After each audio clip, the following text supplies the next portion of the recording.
The co-founder of the Oasis Network and the president of the board of the Oasis Network, and she has been here before, so she's a good friend to many here and doesn't need much of an introduction because you already know her. Let's give a welcome back to Houston Oasis to Helen Austen.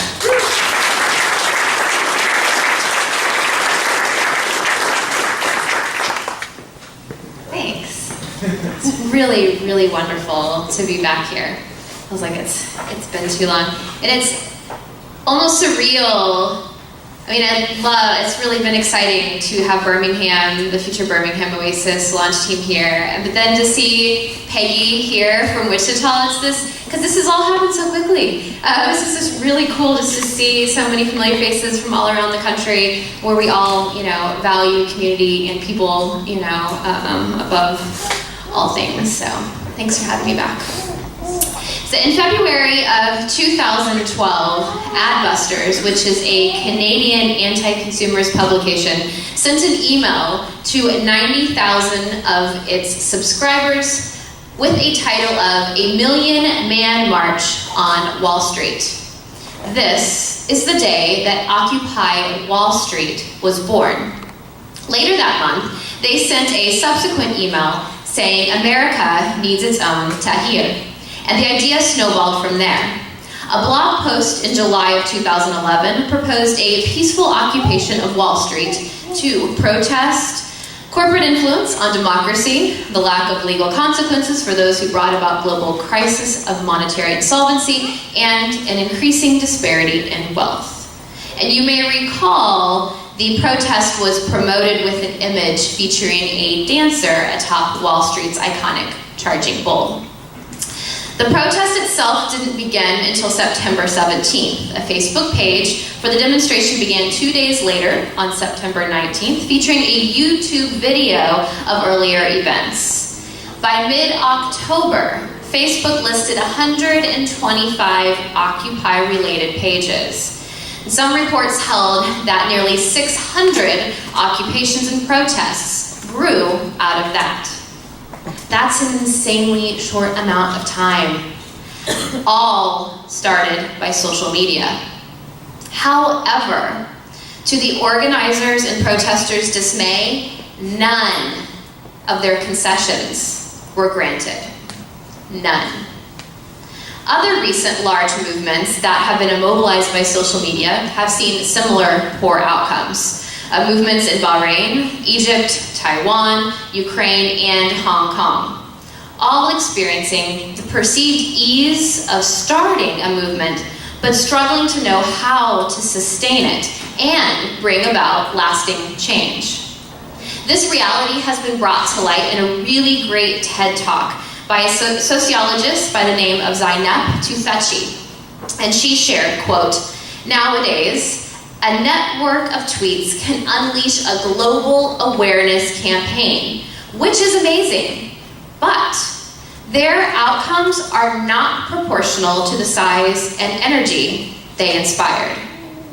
So this leads me to a journey that I've personally been on. So as the co-founder and president of the Oasis Network, I've been asking the question, how do we make a movement sustainable? We've already done the hard work of getting this off the ground, and it's been just mind-blowingly amazing and wonderful. But most importantly, I want to make sure it's sustainable, because you see this a lot with new organizations. So it's one thing to get things going, but then how do you make it sustainable? So it is now my passion to make this incredible network of communities thrive, not just simply exist. We want to be a literal oasis. So what I want to share with you today is simply me thinking out loud about a few of the things that I've been considering and discovering. And I hope that this talk becomes a part of our international conversation on building and sustaining thriving communities of compassion and reason.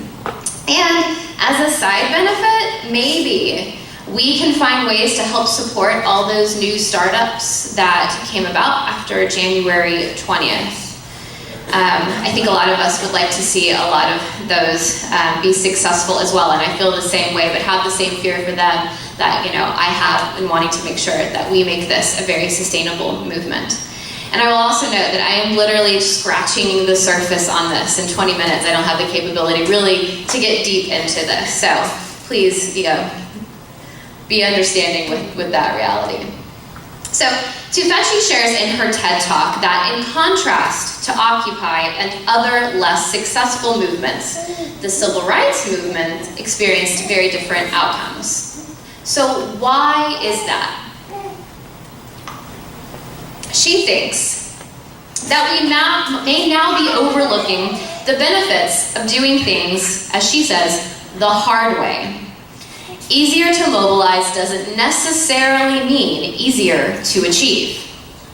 Now I'm going to state the obvious, the civil rights movement, and they didn't have Twitter, they didn't have Facebook, they didn't have YouTube. But what they did have, they had a mimeograph. It's impressive, right? Does anyone even know, who here actually knows what a mimeograph looks like? We have an older crowd than my Kansas City crew. No, you're just much more enlightened and aware of what advances in technology look like. A lot of us, I can't picture a mimeograph. But so to further complicate these things with this use of a mimeograph, they had to only access it within a university in secret at night, and they printed 52,000 leaflets and then handed them out person to person. The logistics would have been absolutely daunting, especially in our world today where we don't put that much effort into most things we do. So 68 African American organizations and churches, most importantly, worked together and had to meet face to face on a regular basis to keep it going. They did all of this while navigating political dangers and oppression. Did you know that Rosa Parks was not the first person to refuse to sit in the back of the bus? She was a highly respected member of many, many groups and social networks in Montgomery, which helped to facilitate the resulting protests after her imprisonment. She was involved in different communities, groups, and organizations that spanned across economic classes and geographical neighborhoods, leading to connections between different networks that would have never existed without Rosa Parks. Prior to her bus event, many were arrested in similar cases, but none had sparked a protest quite like the one following Rosa Parks' arrest. So I ask, are we overlooking the benefits of doing things the hard way by building relationships and person-to-person networks? To that, I say, yes, we are. The tasks, the actual tasks of the civil rights movement created the kind of organizations that could think together, innovate together, and make hard decisions together. Tufekci states that the magic was not in the mimeograph, it was in the capacity to work together collectively, which can only be built with time and with a lot of work. I hear that again, through relationships and time. Time to build relationships and networks and literal times to let things grow organically. I have 3 thoughts on this. First, don't underestimate the power of solidarity. Adam Grant, this is a really great book called Originals, How Nonconformists Move the World. One of the things he points out is that knowing that you are not alone has been proven to empower you to action. I felt this way when I attended the Women's March in late January. I felt incredibly discouraged, very, very, very, very discouraged.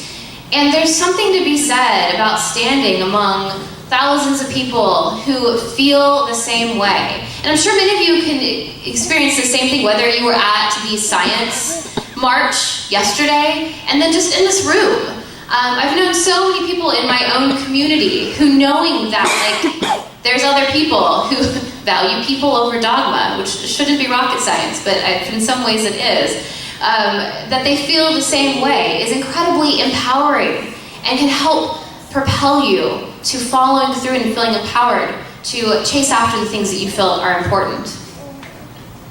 I also feel this way when you see someone wearing a shirt, and we have great shirts with Oasis, but even just political shirts where I'm in the grocery store and I see something where I'm like, I'm not alone, thank goodness.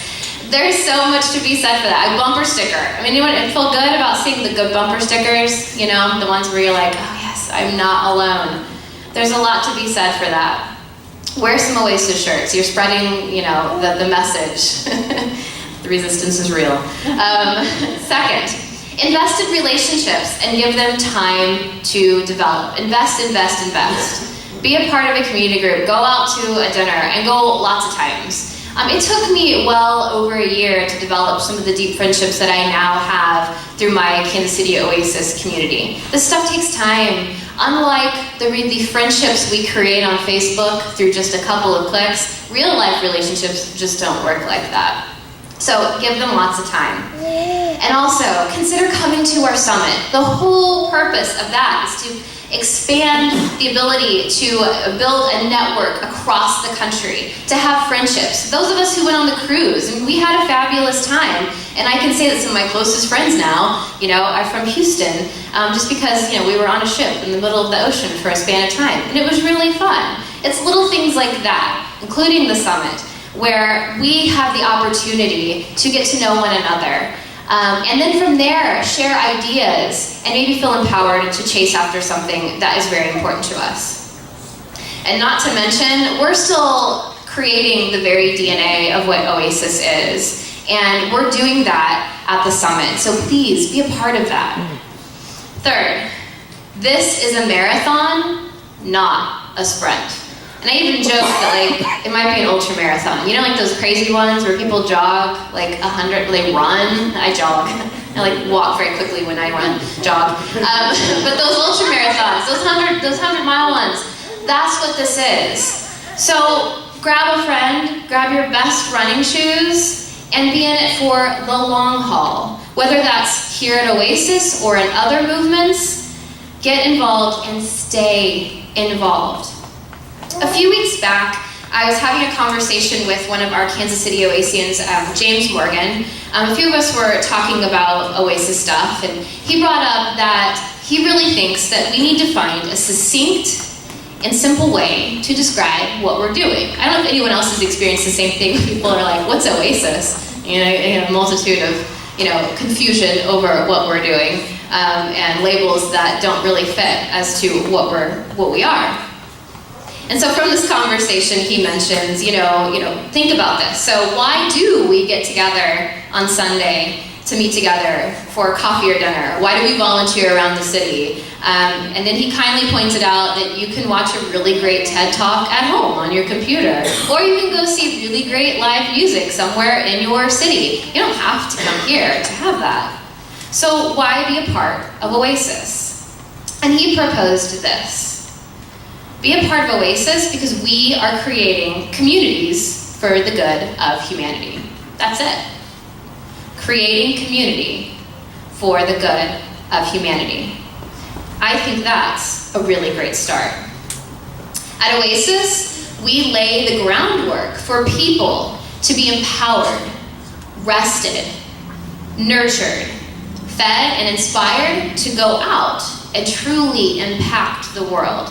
In our country, these communities of compassion and reason, more than ever. If you are an Atlantic Monthly subscriber, you may have seen a recent article by Peter Baynard called Breaking Faith. And he writes about the connection between church attendance and how people voted in our last election. I found it really thought-provoking to read that religious attendance is down among Republicans, not just left-leaning liberals. The percentage of white Republicans with no religious affiliation has tripled since 1990. Tripled. Baynard goes on to write that Notre Dame's Joffrey Lehman noted that our current president does best among evangelicals with one key trait. They don't go to church. I'm going to further read this here. So, from his article, he goes on to say, establishing causation is difficult. But we know that culturally conservative white Americans who are disengaged from church experience less economic success and more family breakdown than those who remain connected. And they grow more pessimistic and resentful. And even within the white working class, those who don't regularly attend church are more likely to suffer from divorce, addiction, and financial distress. And there's real data to back all of that. Now, I will add my own little side note to that, and this is why Oasis is so important to what we do. I think isolation might be one of the greatest diseases of our time.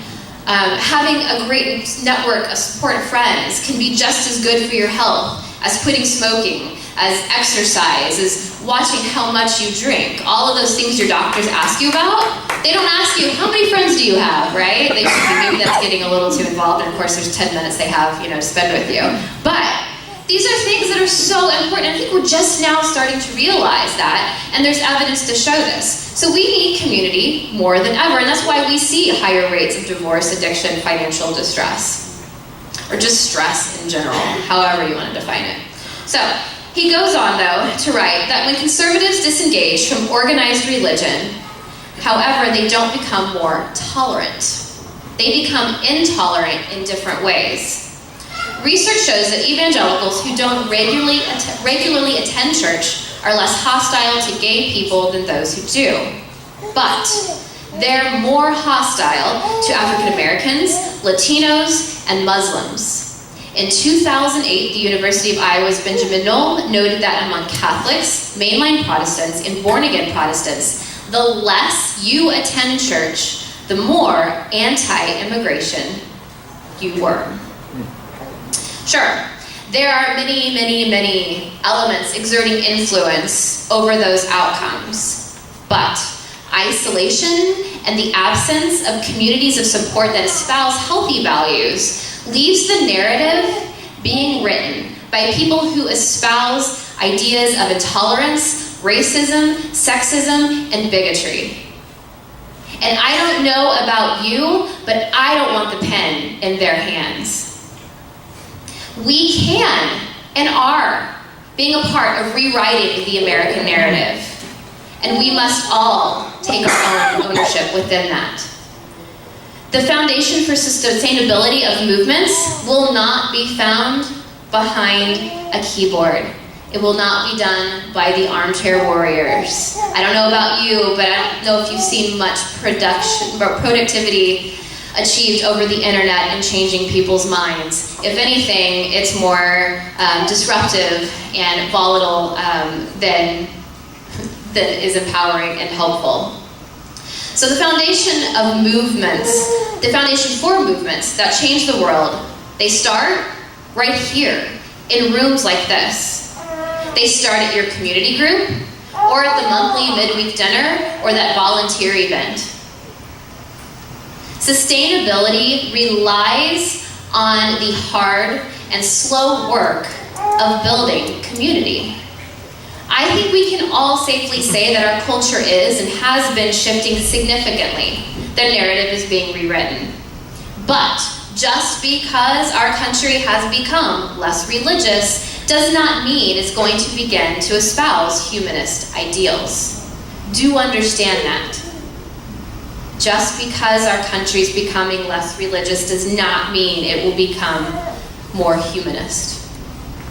We need communities of compassion and reason and a healthy network of relationships to stay strong in life's inevitable and brutal storms. We need communities of compassion and reason and a healthy network of relationships to effectively extend support to those who are being marginalized and harmed. And we need a community of compassion and reason so that we can help influence the American narrative and make people our more important beliefs and American value, a human value. Together, in community, we can build the foundation to sustain this incredible Oasis community movement. I hope Oasis can be your place of respite, your place of refueling, your place of protection, and your place of acceptance. As Sonia Jackson said, We must remember that one determined person can make a significant difference. That small group of people, determined people, can change the course of history. Thanks.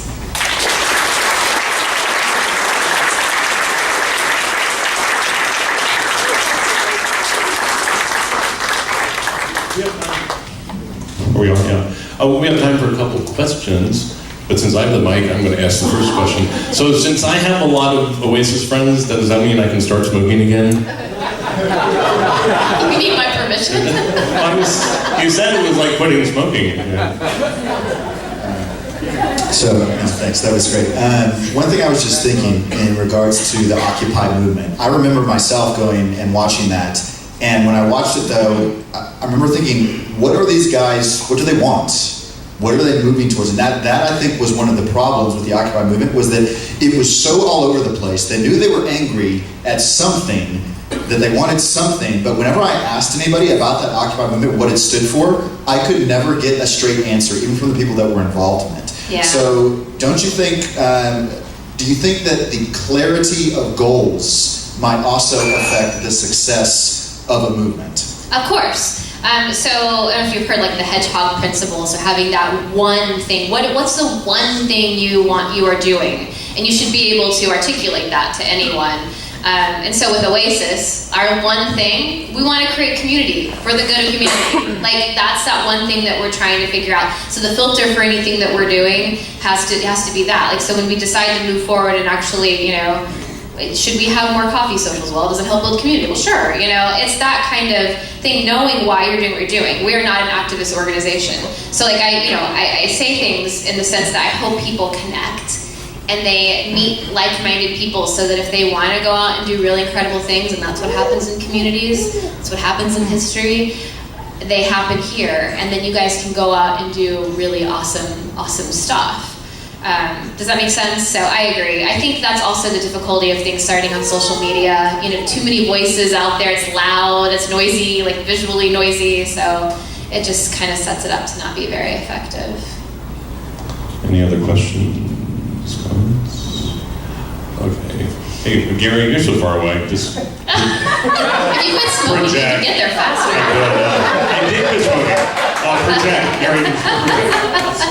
So, Helen, do you think that Oasis should eventually try to become a political force? No, Gary. No, but we have to. I mean, this is just true of humanity. The civil rights movement was really led by churches, and it's because this is a part of your life. So if you're really, have connected into your Oasis community, whatever community you're really part of, in a weekly frequent community, your meetups don't count. I'm sorry. If it's like a once a month thing, you don't get the same experience of this being a real part of your life. In Oasis, you have that.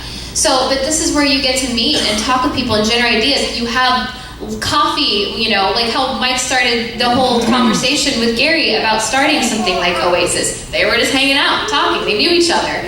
So it's that kind of creating these opportunities and then having communities to support you, because let's just get real, life's hard. So having this, wonderful group of other human beings that share your same values, life's a lot more bearable, because life's really freaking hard, It really is for a lot of us. And so, this is really just so important, so that you can go out and do whatever things, if it's political or you want to garden. I don't care. I just want people to be happy. And I would like to see some good things happen in our country, so. Great. We're going to have to wrap it up. Let's give another round of applause.